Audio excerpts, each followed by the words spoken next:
All right, lovers of unity and members of the non-tribe.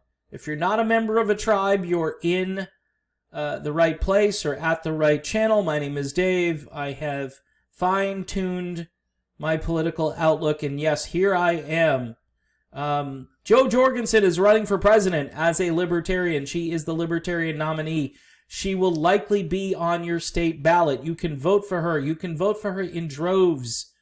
I hear the Libertarian Party is prepared to unleash an unprecedented amount of advertising based on probably fundraising, which I'm sure they're doing well, because people have to be fed up with the other two political parties. The Green Party really not mustering that great of an effort, so I think people are going to be more focused on Jorgensen.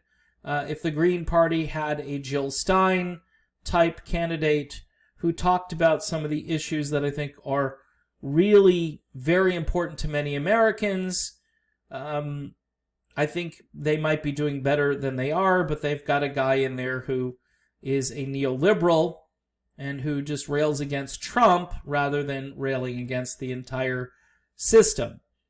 Using Donald Trump as a piñata, I don't know. It only gets you so far, and you've got to tell us what you plan to do and how you plan to win over all those people that voted for Trump, because that isn't in the plan. See, with Jorgensen, you could see some Trump people coming over because libertarian values are very live and let live. And there are many Americans right now who are basically saying, government, please leave me alone. Mask mandators, please leave me alone. Mandatory vaccinators, please leave me alone. So increasingly, a libertarian point of view in those areas, which I've always been 100% on board with. You know, that's going to be a larger chunk of the electorate moving forward based on the kind of things government is trying to impose. For those of you who think government can solve problems, even in kind of like this community atmosphere, this democratic version of either socialism, communism, or Marxism, I'm not feeling it. I'm not there, and a lot of Americans, it's a non-starter. They're not going there. Most of the time, meaning like 99% of the time, that form of government goes in the wrong direction, and it becomes very authoritarian or totalitarian, and the people lose their freedom.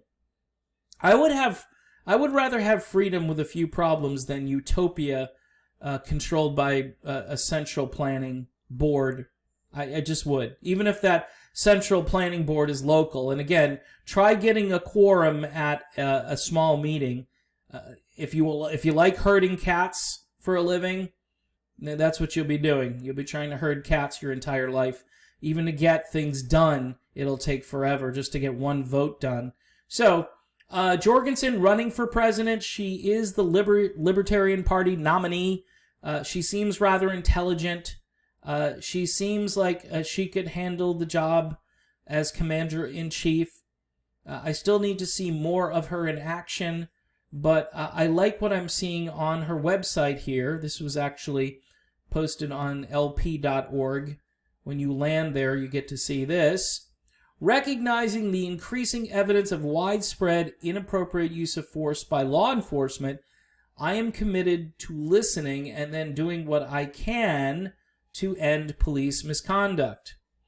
I am committed. Now, these are actual tangible things here that she says can get done. And if you're a Tulsi Gabbard fan, I bet you're right here with Jo Jorgensen. I am also committed to ending the drug war. Okay, that's a Tulsi platform.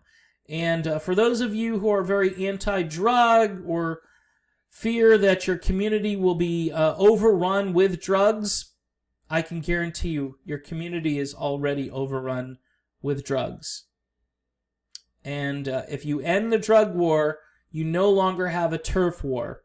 And the turf war not being there will reduce the need for police.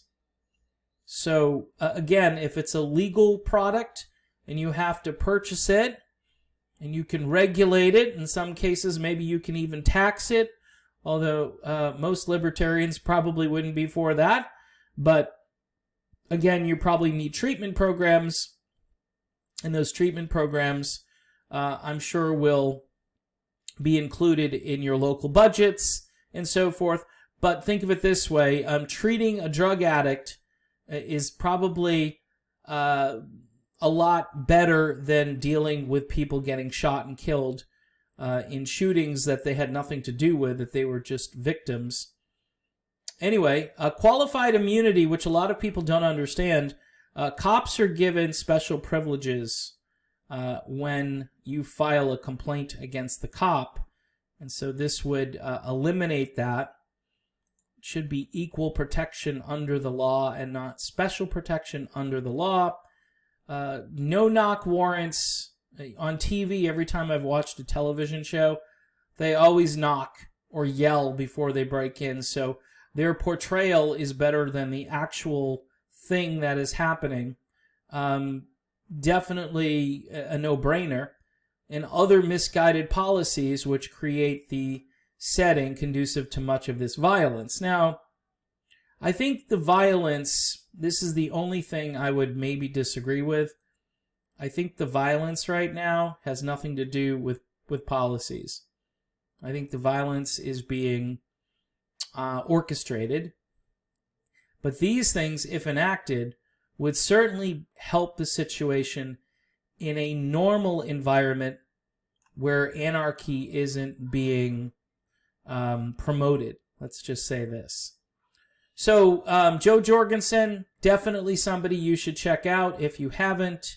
I'm hopeful in the days and weeks to come to speak to other libertarian candidates running for other offices. I've definitely made a pivot on this channel away from progressives and progressivism because I just don't think it works, and I don't think there's a way forward with it.